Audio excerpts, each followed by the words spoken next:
Joining us today.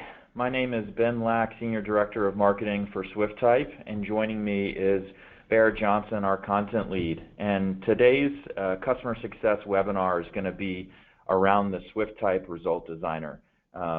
We know that this is a tool that some of you guys are very interested in learning more about, so we wanted to put a little session together to introduce you to the tool and give you some tips around it, and then give you a little bit of guidance around kind of what's in the roadmap. A couple of quick house cleaning items before we get started. If you have any questions, whether it's troubleshooting or specific questions around the presentation, please feel free to pop them in the question section in your console. We want to make this session as engaging as possible as well, so we put ourselves on camera so that you can actually see faces with names. But we're going to send a couple of poll questions throughout the session to get some of your feedback and insights into your knowledge and expertise. And then finally at the end, would love for you to fill out a very short 2-minute survey so that we can get feedback on how we did and get any ideas from you on the types of webinars you'd like to see. Finally, if you have any interest in checking this content out again, either to take a look at something specific or you want to share with colleagues, we're going to be happy to make this recording and deck available to everybody after today's session. So without further ado, I'm going to pass it over to Barrett so that he can kick us off. Cool. All right. Thanks, Ben. So my name is Barrett. A little bit of background about myself. I'm in charge of content here at Swiftype. So a big part of that is creating useful materials to help people get started with the product. So you might recognize my voice from the videos that are in the dashboard. So that's a big part of what I do. So I'm excited to teach you guys about the Result Designer. I think it's one of the most important kind of tools when you're getting started with the product, and it's a really powerful tool. So I think just to start off, we'll go through the agenda. So I'm going to start out just by giving you guys a brief overview of what the Result Designer actually is, what it's kind of designed to allow you to do. I'll kind of touch upon whether or not you need technical skills to use the tool and what technical skills could be helpful. Then I'll jump into an actual live demo of using the tool. And then I'll show you guys some of the kind of beta features that we have. I'll kind of show that to you and give you guys an opportunity to see if you're interested in it. And if you're interested in using that beta feature, we'll let you trial it sometime after we'll make arrangements for you guys to trial it after the call. And then we'll kind of finish up with room for questions and answers at the end. So to start off, I wanted to ask some poll questions. So I just wanted to ask to start off, if you have any experience using the Results Center. I know you guys have a range of experiences coming into this webinar, so I wanted to start off just by getting a sense from you guys whether or not you have used the tool before. Cool. So the poll should have just popped up on your screen. Give everybody just a couple of seconds to finish, and everybody has voted. As you can see, the vast majority of folks have actually not used Results Designer before, so this is really good, although we do have a couple of folks that have used it, so keep that in mind when we move forward. Great. Cool. Then I've got plenty to show you guys. Second question I just wanted to ask and it's not necessary to have these experiences with HTML or CSS, but I was curious how much experience you do have with it. So the next poll has just popped up. The different options are HTML, CSS, both, or neither. And it looks like 60% of the folks have actually had experience with both. And then 40% have not had experience with either HTML or CSS. Cool. So that'll be good. Yeah. So the good thing about this tool is that it works for both audiences. So if you have the ability to make the changes to your website, you can do everything that I'll show you today. But if you don't have any experience doing code, the good thing is that we've built in preview tools in the dashboard that allow you to see the changes you make without having to actually go in. So you can get about 75% there without having to do any of the coding. Cool. So what is the Result Designer? So it's basically a user interaction flow that we've designed to help users add the necessary code to their website, if you have that ability, but more importantly, to style your autocomplete and search results entirely from the Swiftype dashboard. So there's no need to hand design all of the search results or the way the autocomplete menu appears. All of those are options that we've built in the dashboard for people to go ahead and style without having to write any code. So technical requirements, like I mentioned before, if you have access to your website template and you have basic, very basic HTML and CSS experience, you can do everything I'll show you today. And like I mentioned before, you could also have no experience, and you can do all of the previewing through the dashboard. So I'll show you guys both of those sides and try to speak to both audiences there. So now I'm just going to switch to a live demo. What I've got here is an engine that I created earlier this week. And I haven't done any customization or anything. So what I did is I indexed a demo e-commerce store that we use to do sales demos. So we've indexed things like product images, various pieces of information like brand or category. If you want to learn a bit more information about how to index kind of advanced level information from your website, we can send along information. Basically use either, if you're using the API, you can just pass those fields directly to your search engine. But if you're using the web crawler, you can add Swiftype meta tags to your website template to kind of specify that information in your HTML base. If you want more information about that, please let us know after the call, and we'll send that right along to you. So what I wanted to do is to start out by kind of letting you guys see me preview what the search results would look like without having done any customization or anything. So we built in some default views to kind of get you guys most of the way there just to start off. So I'll go ahead and click preview here, and that'll bring up the search box.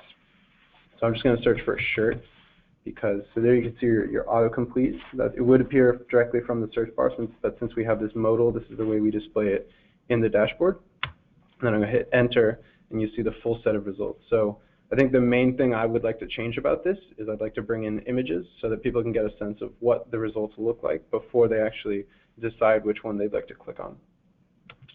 So the first thing to do is to add your search input to your website. So basically, if you already have a search bar on your website, it's going to be an input HTML element. All you need to do is add a Swiftype default search input class to that search bar. We've got the code right here for you, so I'm just going to quickly copy and paste that onto my website.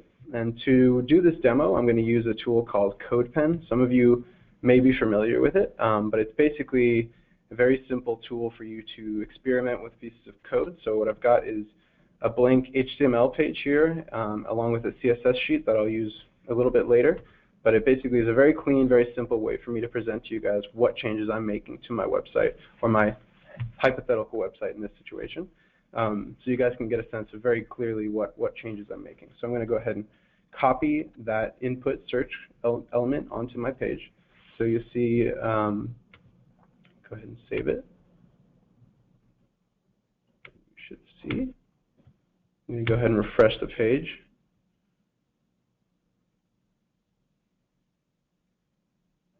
Just to let it go. We might be having some issues with our network. All right, see. So now you've got up in the top left here just a very simple, unstyled search input box. The next step, as you'll see here, is to add the Swiftype install code. So this is a JavaScript code that you simply add to your HTML. So I'm copying it and pasting it over. And this will actually add all the necessary styling from the JavaScript will render it, communicate with the browser, and you can see that it went ahead and did some basic styling on that search bar. Now once you have that in place, you'll see, I'll try it out again, and you've got your autocomplete, similar to what you kind of previewed there, and then I hit enter, and you've got your results. So it's just like you saw in the preview mode. This is what we have out of the box. So now what I want to do is I'm going to go back into the dashboard and style the results and the autocomplete to get those images in there. So you can access the actual results designer flow in a couple ways. We added this screen to help you guys kind of enter the install flow in different ways, but you can also access the result designer from the install search tab under the integrate section. But I'm just going to go ahead and click edit the appearance to edit how I want my search results and autocomplete to appear. So you can see that you've got three tabs here that I'm going to go through. I'm going to edit the way the search results display, the autocomplete menu display, and then the colors of the text links and the highlighting. So first, you can see you've got three options here: a large thumbnail, a kind of regular size thumbnail, and then no thumbnail. And the default you can see is that no thumbnail option that you guys have seen. So let's say I'd like to just go with this regular small thumbnail. The next step is to actually associate the fields from your search engine with the display style you've chosen. So every piece of information in this display style needs to be mapped from your search engine. So when you've indexed your thumbnails, you just go ahead and select which piece of your search engine you'd like to map directly to that image field. So I've got the images indexed from my website, and I'm going to go ahead and specify that I want the image files to populate in this tab. Then I can go ahead and change how many results I want on the page. So I'm just going to go ahead and stick with 10. And then, yep, everything else looks good. So I'm just going to hit next. And so now I'm doing the autocomplete. It's the same setup. Let's say I want those thumbnails back in. I'm going to go ahead and do the same process here, mapping my search engine information directly to the display style I've chosen. And I can modify the number of results, or I can actually disable the autocomplete altogether if you'd like to just turn it off. So I hit next. And lastly, I'm just going to choose the color of the links on my page and the color of the highlighting. So highlighting will just highlight any words that match what users type in to search. So if you search for shirt and the listing result is Oxford shirt, the word shirt will be highlighted with whatever color you choose. So let's just pretend that my website is predominantly green. I'm just going to go ahead and select the green link for those primary colors, and then the highlighting, let's do a subtle gray. So I'm going to go ahead and save and preview. So this is another way if you could preview how your search results in autocomplete will look on your site. So I'm going to go ahead and type shirt again. And as I type, you see the autocomplete, you see the green text, and you see the thumbnails. And then I'm going to hit search, and you see that full result set. So this is what will look like on my website now. But the first thing I have to do is go ahead and confirm that setup. Click Save, and then actually review everything in my search setup. There's no need to worry about results container right now. This is something we'll change later, but it basically specifies whether or not you want your results in a pop-up lightbox, like you've kind of seen me do it already, or to actually render them on a specific page, which we'll do right after this. So once you make those changes, you have to activate Swiftype and make sure that all the changes you've gone ahead and made are actually pushed directly to your search engine. So I'm going to go ahead and activate, and then I'm going to go back to my overview page just to preview. Now I can preview it. Go ahead and search for shirt again, and you see you got a new type of setup with your search results. Now if I go back, and I haven't made any changes in the meantime to my actual website code. So once I got that input search HTML on there, and once I put that text JavaScript snippet in, I haven't made any changes. I'm just going to go ahead and refresh this page so that any changes that I've made are, completely captured. And in case there's any loading errors with the browser, I'm just going to do a full refresh. All right, cool. So we're back up again. Oh, looks like I forgot to save there, so I'm just going to go ahead and grab that snippet again and put it right back on the page. So always save your work is the lesson here, but it won't affect the way things are working here. Cool. So go ahead and search for shirt again. As you see, let me go ahead, actually. Sometimes, this is a good thing to note, sometimes when you're testing things out and trying things, your browser will do what's called caching, so they'll try to save certain elements of the page and save time by not having to make the call to a server every time. So I'm just going to go ahead and copy my link here and open it up in an incognito tab, which has no caching. So I'm just going to reload and website. Cool. Switch views a little bit here.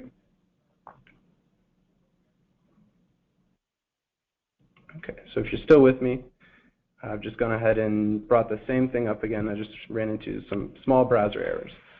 So you say shirt, you've got your autocomplete there, and I'm going to go ahead and finish, hit there, and you've got my full set of results with images in a kind of pop-up modal. So you can see all I had to do there was make changes directly to the dashboard and configure it all through the dashboard, and those changes push directly out to my search engine. And so the next step, and this is a little bit more advanced, is to actually, instead of having your results appear in a pop-up modal like we've had them so far, is to actually render them on the same page. So this is a more traditional type of search results that you may be more familiar with. So I'm just going to go back into my dashboard and do what's, I'm going to change my installation setup so that instead of having, so you have your appearance is where you can really change your results in autocomplete style, but your install setup is where you just configure, do you have a search bar on your website? Do you need to add the class? And then the other thing is, where do you want your results to be contained or on the page? So what results container do you want to use? And this is a step that I'm going to take that maybe requires a little bit more experience or even ability to change the code on your website. A very simple out-of-the-box method is what I've already showed you, but this is also quite simple. And you'll see that all it will require is you to add a div element with a Swiftype class on your page. And for the non-technical people, you can still go ahead and make these changes, but you'll just have your developer make sure that that div is added to that page. And this will be very simple for them to understand when you're explaining to them. So you say, instead of containing your results in that Swiftype overlay, that modal that we've seen already, you say, no, I'd like to configure my results to show on the actual page. So you can either say, I'd like my results to show on every page when you enter that search on, or you can say you want to choose a dedicated search results page, so a URL path that you'll paste in here. If you have a certain portion of your website structure that you have a URL path where you want results displayed, we can do that. But for the sake of this very simple example, I'm just going to go ahead and add a container on that main page in my demo, and we'll go ahead and use that method. So I'm going to go ahead and copy this again, and see how it's got that Swiftype class search container right there. So I'm going to add that to my website page. And what I'm going to do here is basic styling. So I'm just going to define a width for that element, and I'm going to add a slight border around it to just kind of let you guys see where it is on the page, and then small amounts of padding and margin just to center it and give some breathing space. Again, for non-technical folks, this is a very simple change that your developer would very simply make. This would take about 5 minutes for them to go ahead and do.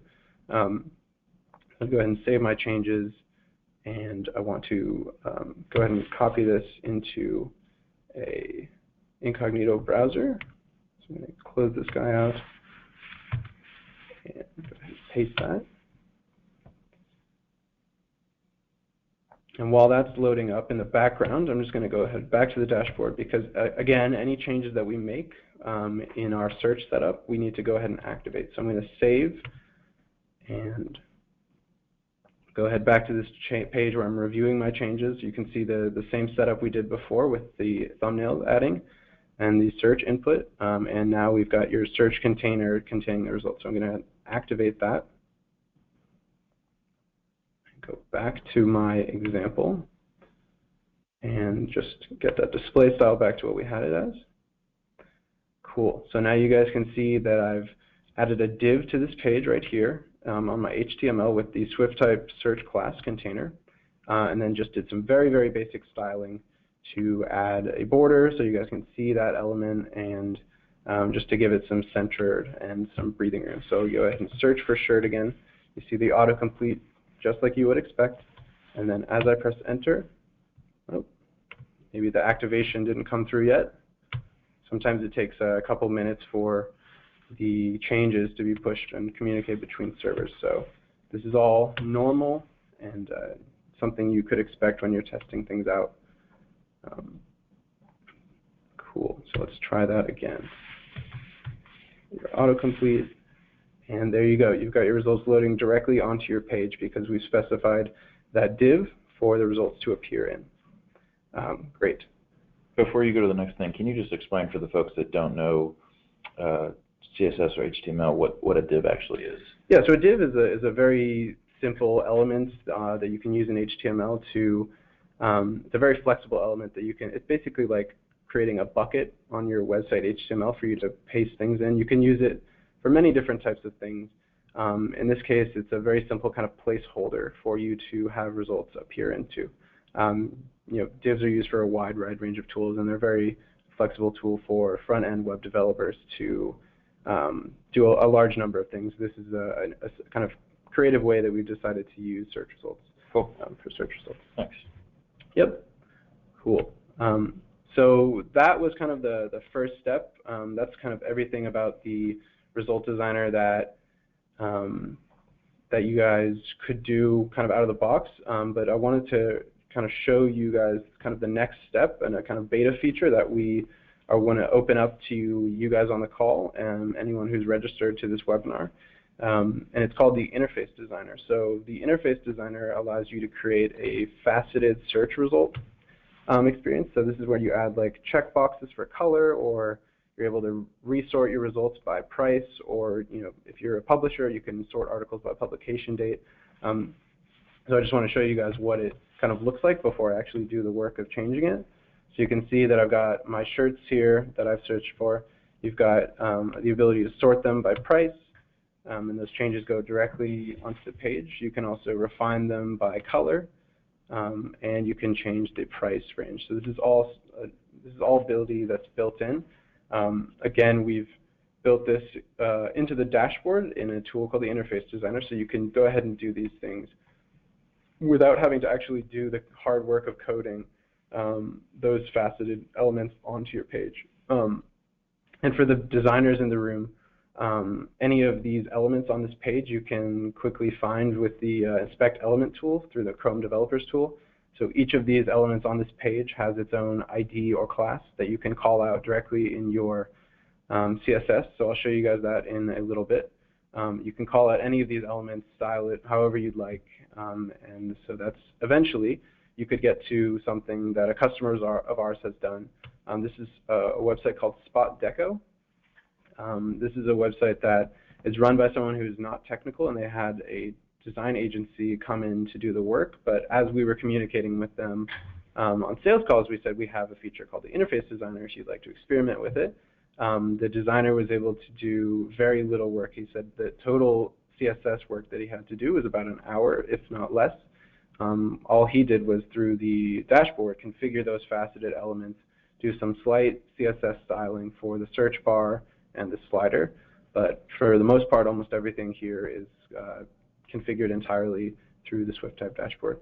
So I'll just kind of show you guys briefly how you can make those changes in the dashboard. I'm just going to go ahead and save this, refresh it, so we've got nothing there on the page. Cool.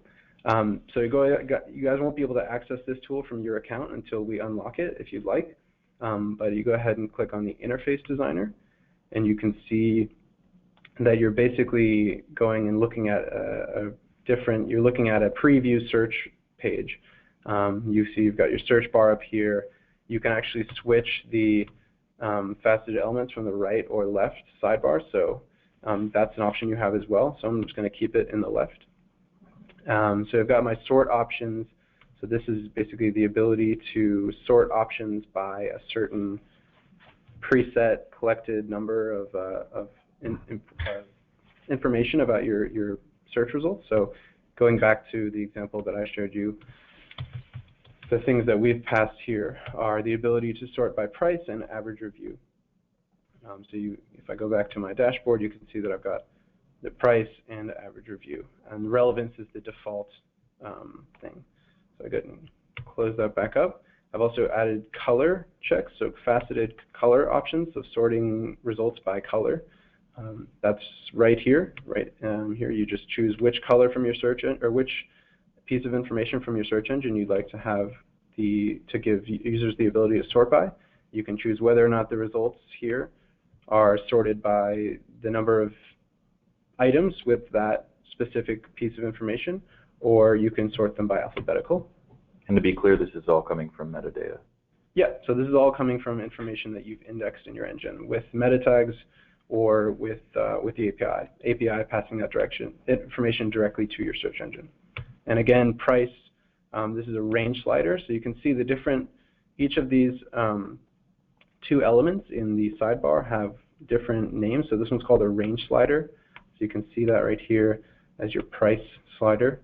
And there's a host of other ones, so you can go ahead and if you'd like to experiment with this tool, we'd like to release it to beta, partly so that you guys can give us feedback on how it works. And there's still a lot of, I think there's Given that it's in beta, it could be a little bbit more clear about certain things.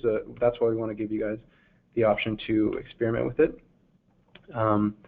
So yeah, that gives you a sense of how you can make those changes. And just like the result designer, any changes you make, you simply activate, wait a few minutes, and then load it in a new browser window, and you should be able to see those changes go live. And then again, any kind of changes you'd like to make to this look and feel, you can do directly from CSS. So, so non-technical folks, bear with me for a few minutes here while I show them, people with HTML or CSS experience, a little bit of how to figure out which elements and how to call those out in your CSS. So I'm just going ahead and click on this page and inspect elements. So this is something you can do with your Chrome browser. You can look at information on the page and see exactly what CSS is being applied to it. So you just click on this magnifying glass, hover over different elements here, and you see that this search bar, I'd like to hide it. Let's just say I'd like to hide it.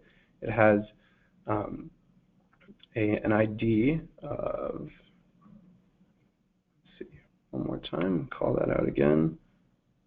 Cool. You see your ID with that hash, st overlay search input. I'm just going to go ahead and call that out in the CSS. You can see I've got it here. I'm just going to uncomment it, and as soon as I make that change, go ahead and type my query in again. Now you see that I called that out. I said display none, and that search bar is no longer on the page. So any element on the page, you could do the same procedure and go ahead and call it out, figure out what specific class or ID it has, and style it as you wish. So that's about all I have here. If you guys are, again, if you're interested in the interface designer, playing around with it, please go ahead and follow up after the call. We are going to be sending an email with the recording and the slides. You can go ahead and reply directly to that, and we can go into your account, enable that feature, and let you guys play around with it. But I'll go ahead and switch back here and just say I wanted to welcome any questions you guys had about the presentation or about anything about what we presented today. Cool. So I've got a couple questions just to get us kicked off. The first one is, what other platforms can someone use besides CodePen to kind of test this out before they do it live? So CodePen is a very, like I kind of tried to mention, CodePen is a very simple way to experiment and kind of use things in a very uncomplicated way. But if you wanted to try this thing out with your own website, you know, you may be able to, you might have a procedure in place for running a version of your website in staging. You could certainly go ahead and do all of that way. CodePen, I think, but I would recommend CodePen if you're just doing some very preliminary testing of the tool. It's a pretty simple way to get started, and you can always copy the code you've written in CodePen over to your actual website, CSS and HTML templates to do the changes and preserve all the work you've done. Cool. Does it matter what kind of platform you're using? For example, if somebody has a WordPress, Shopify, Magento integration, does the result designer process change at all? So it depends on each platform. With WordPress, you're somewhat limited on the ability to use the result designer. With Shopify, you can do almost everything that I've shown you. The specific way in which it works will vary slightly based on you know, how you'd like to do it. For instance, if you'd like to put it on the page, I believe we've built our Shopify plugin to do that automatically, so you will be able to use your result designer in that case. Magento, I'm actually not entirely sure, but for any of these questions, you can just reach out directly to support@swiftype.com, and we've got people who are more than happy to help answer those questions for you. Terrific. Is there anything that anyone should consider as it relates to the search experience on mobile? Yeah, so that's a very good question. I think mobile is obviously a very important part for everyone who's making websites today.